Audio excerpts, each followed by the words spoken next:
Hey guys, it's Max, and we're back with Battlecode 2016. In this episode, we're going to fix some problems with Lecture Player 1. One of the problems that I saw was that Archons, which cannot attack, were throwing exceptions. So we should check to see whether our robot type is one that can attack. To do that, here, where I'm checking to see if there are any enemies nearby, I'll also check with the AND Boolean operator and rc.getType.canAttack. That way, if my robot type, such as robottype.archon, has canAttack false, then even if this is true, this is false, and so the AND of the two, true and false, ends up being false. Okay. The next thing I'd like to do is try to attack all enemies, not just zombie enemies. So what I'll do is I'll copy and paste this, and let's make a new one called normal enemies. This is another list, and we need to combine these two lists. Let's check that this enemy is of rc.getTeam.opponent. You might be wondering, where do I go to get all of these useful methods? To do that, go to your Battlecode install directory and double-click on doc.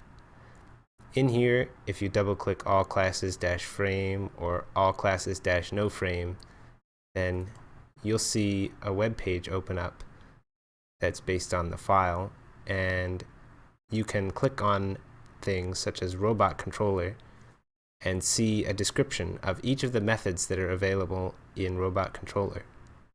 You can read through these, and it'll get you a good idea of what your robot can do. Now we have to combine these two lists into a third list. Here's where bad naming comes into play. I guess I'll call it opponent enemies.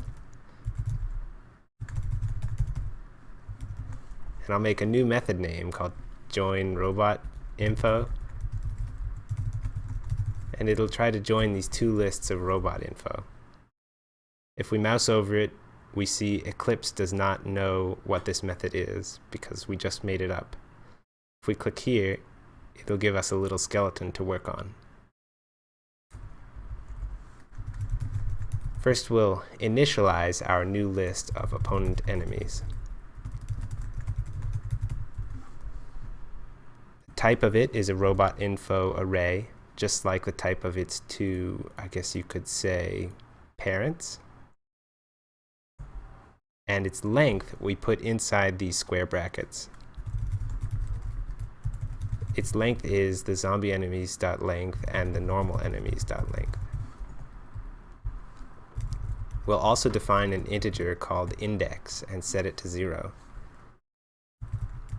Then for each element of these other lists,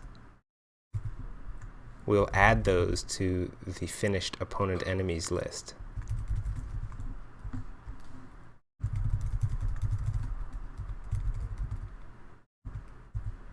Then we'll increment the index. This is the same as writing index equals index plus 1.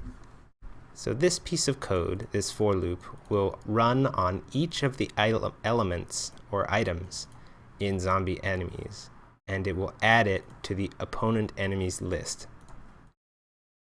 I'll show this graphically in a moment. Let's do the same thing for normal enemies. Then, when we're done, let's return the completed list. Okay. So now we've returned the completed list, and it's available up here where we make the method call. So once again, when repeat runs, first these two lists are retrieved from the Battlecode game engine using rc.sense_nearby_robots. Next, opponent enemies in general, this list is brought together from these other two lists using this method. So this code will run and return this object, which comes back to here. And so it comes out of this method and into this variable name. then this is the one that we're going to use. Instead of zombie enemies over here, we're going to use opponent enemies, the more general and generic version. Okay, so we can save and run again.